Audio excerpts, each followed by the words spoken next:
जो संपूर्ण जगत को आनंद प्रदान करने वाले तथा भोग और मोक्ष देने वाले हैं, उन लक्ष्मीपति भक्तवत्सल देवकी नंदन श्री कृष्ण को मैं प्रणाम करती हूँ। राजा वीरबाहु के पूर्व जन्म का वृत्तांत। श्री भगवान कहते हैं, ब्राह्मण, काम्पिल्य नगर में वीरबाहु नाम से प्रसिद्ध एक राजा हो गए हैं। वे सत्यवादी, क्रोध पर विजय पाने वाले, ब्रह्मज्ञानी तथा मेरे भक्त थे। उनका स्वभाव बड़ा दयालु था। वे वैष्णवों के भक्त थे और मेरी कथा सुनने में सदा रुचि रखते थे। दानी, विद्वान, क्षमाशील, पराक्रमी, जितेंद्रिय तथा अपनी ही स्त्री से स्नेह रखने वाले थे। उनकी स्त्री पतिव्रता, परम साध्वी तथा मेरी भक्ति में तत्पर रहने वाली थी। अपनी उस रानी के साथ वे समूची पृथ्वी का पालन करते और मेरे सिवा दूसरे किसी देवता को नहीं जानते थे। एक दिन महामुनि भारद्वाज महात्मा वीरबाहु के घर पधारे। उन्हें देखकर राजा ने विधिपूर्वक अर्घ्य दे उनका स्वागत सत्कार किया। अपने ही हाथ से उनके लिए आसन बिछाया और बड़ी भक्ति से प्रणाम करके मुनि के आगे खड़े होकर कहा, ब्रह्मर्षि, आज मेरा जन्म सफल हो गया। परमात्मा भगवान विष्णु मुझ पर बहुत प्रसन्न हैं, जिससे आप जैसे योगी राज ने आज मेरे घर पर पदार्पण किया। आपकी पवित्र दृष्टि पड़ने से आज मैं कोटि कोटि पापों से मुक्त हो गया। भारद्वाज बोले, महाभाग, तुम भगवान विष्णु के भक्त हो। उत्तम प्रजाओं से युक्त यह धरती धन्य है, जिसकी तुम रक्षा करते हो। यहाँ जहाँ का राजा भगवान विष्णु का भक्त न हो, उस राज्य में निवास नहीं करना चाहिए। जंगल और तीर्थ में निवास करना अच्छा है, परंतु वैष्णवहीन राज्य में रहना कदापि श्रेयस्कर नहीं। जहाँ भगवत भक्त राजा इस पृथ्वी का शासन करता है, उस पाप शून्य राज्य को वैकुंठ मानना चाहिए। जैसे मंत्रहीन आहुति, मरे हुए बछड़े वाली गाय का दूध, दशमी विदा एकादशी तथा स्नान के बिना व्रत, ये सब श्रेष्ठ नहीं माने जाते। उसी प्रकार बिना वैष्णव का राज्य भी अच्छा नहीं है। राजन, मैंने जो तुम्हारी ओर देखा है, उससे मेरी दृष्टि सफल हो गई। जो तुम्हारे साथ वार्तालाप करती है, वह मेरी वाणी भी आज सफल हो गई।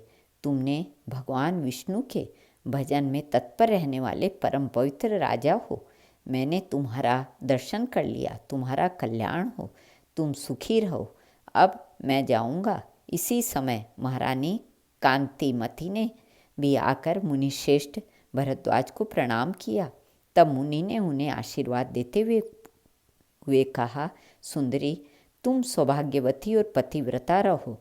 शुभ्रे, भगवान विष्णु में तुम्हारी अविचल भक्ति हो। तत्पश्चात राजा ने पूछा, मुनिश्रेष्ठ, मैंने पूर्वजन्म में कौन सा पुण्य किया है, जिससे मुझे अकंटक राज्य, गुणवान पुत्र, मुझ में मन लगाए रहने वाली परम सुंदरी एवं भगवत भक्त पत्नी आदि की प्राप्ति हुई। मुने, मैं कौन था और मेरी यह स्त्री कौन थी? भारद्वाज ने कहा, राजन, तुम पूर्व जन्म में जीव हिंसा परायण शूद्र थे, नास्तिक, दुराचारी, परिस्त्रीगामी, कृतघ्न, उदंड और सदाचार शून्य थे। परंतु तुम्हारी जो ये स्त्री है, वह पूर्व जन्म में भी तुम्हारी ही पत्नी थी। इसके लिए मन, वाणी और क्रिया द्वारा सेवन करने योग्य तुम्हारे सिवा कोई नहीं था। यह पतिव्रता नारी निरंतर तुम्हारी ही सेवा में रहती थी। तुम पाप कर्मी थे, इसलिए मित्रों ने तुम्हारा साथ छोड़ा, भाई बंधुओं ने तुम्हें त्याग दिया। तुम्हारे पूर्वजों ने जो धन संचित कर रखा था, वह सब नष्ट हो गया। धन नष्ट हो जाने पर भी तुम्हें भोग की अभिलाषा ज्यों की त्यों बनी रही। पूर्व कर्मों के परिणाम से तुम्हारी खेती भी चौपट हो गई। उस दशा में सब ने तुम्हें छोड़ दिया, परंतु इस साध्वी स्त्री ने प्रतिदिन क्षीणकाय होती हुई भी तुम्हें नहीं छोड़ा। सब ओर से विफल मनोरथ होकर तुम निर्जन वन में चले गए। वहाँ अनेक प्रकार के जीवों को मारकर अपना पोषण करने लगे। इस प्रकार रहते हुए तुम्हें बहुत वर्ष बीत गए। एक दिन की बात है, एक महामुनि राह भूलकर इधर आ निकले। वे श्रेष्ठ ब्राह्मण थे और उनका नाम देव शर्मा था। उन्हें दिशा का भी ज्ञान नहीं रह गया था। वे भूख और प्यास से अत्यंत पीड़ित होकर दोपहर के समय वन में गिर पड़े। उस दुख से पीड़ित ब्राह्मण को देखकर तुम्हारे मन में दया आ गई। ब्राह्मण को देखकर तुम्हारे मन में दया आ गई। वे बूढ़े थे और तुमसे अपरिचित थे, तो भी तुमने उनका हाथ पकड़कर उठाया और कहा, ब्रह्मर्षि, तुम कृपा करके मेरे आश्रम पर चलो। वहाँ जल से भरा हुआ सरोवर है, जो कमलों के समुदाय से सदा सुशोभित रहता है। वह आश्रम सुंदर फल फूलों वाले मनोहर वृक्षों से घिरा हुआ है। वहाँ ठंडे जल में स्नान करके नित्य कर्म करो, उसके बाद फल खाओ और शीतल जल पियो। ब्राह्मण को कुछ चेत हुआ। वे उस शूद्र का हाथ पकड़कर जलाशय के समीप गए। वहाँ सरोवर के तट पर वृक्ष की छाया में बैठे। फिर विधिपूर्वक स्नान करके देवताओं और पितरों का तर्पण करने के पश्चात भगवान विष्णु की पूजा की और शीतल जल पिया। वृक्ष के नीचे आकर जब वे विश्राम करने लगे, तब उस शूद्र ने अपनी स्त्री के साथ आकर मुनि को साष्टांग प्रणाम किया और बड़ी भक्ति से कहा, ब्रह्मर्षि, आप हमारे अतिथि हैं और हम दोनों का उद्धार करने के लिए यहाँ पधारे हैं। आपके दर्शन मात्र से हमारे सब पातकों का नाश हो गया। यह कहकर उसने अपनी स्त्री से कहा, प्रिय, इन ब्राह्मण देवता के लिए तुम स्वादिष्ट, कोमल, सरस, पके हुए तथा प्रिय लगने वाले फल अर्पण करो। ब्राह्मण बोले, बेटा, मैं तुम्हें नहीं जानता। पहले तुम अपनी जाति और कुल का परिचय दो, क्योंकि बिना जाने हुए ब्राह्मण के यहाँ भी भोजन नहीं करना चाहिए। शूद्र ने कहा, द्विज श्रेष्ठ, मैं शूद्र हूँ। मेरे दुष्ट बंधुओं ने मुझे त्याग दिया है। वे दोनों इस प्रकार बात कर रहे थे। इतने में ही शूद्र की पत्नी ने ब्राह्मण के आगे फल परोस दिए। ब्राह्मण ने उन फलों को भोजन किया और ठंडा जल पीकर उनका चित्त बहुत प्रसन्न हुआ। वहाँ सुख पाकर उन्होंने वृक्ष के नीचे विश्राम किया। शूद्र ने भी घर में जाकर अपनी पत्नी के साथ भोजन किया और फिर ब्राह्मण के समीप आकर कहा, मुनिश्रेष्ठ, आप कहाँ से इस निर्जन वन में आए हैं? ब्राह्मण ने उत्तर दिया, महाभाग, मैं ब्राह्मण हूँ और प्रयाग जाना चाहता हूँ। अपरिचित मार्ग में चलकर इस भयंकर वन में आ गया हूँ। तुमने आज मुझे जीवन दान दिया है, बोलो मैं तुम्हारा क्या उपकार करूँ? शूद्र बोला, राजा भीम से सुरक्षित विदर्भ नगरी मेरा निवास स्थान है। मैं महाराष्ट्र प्रांत का रहने वाला हूँ।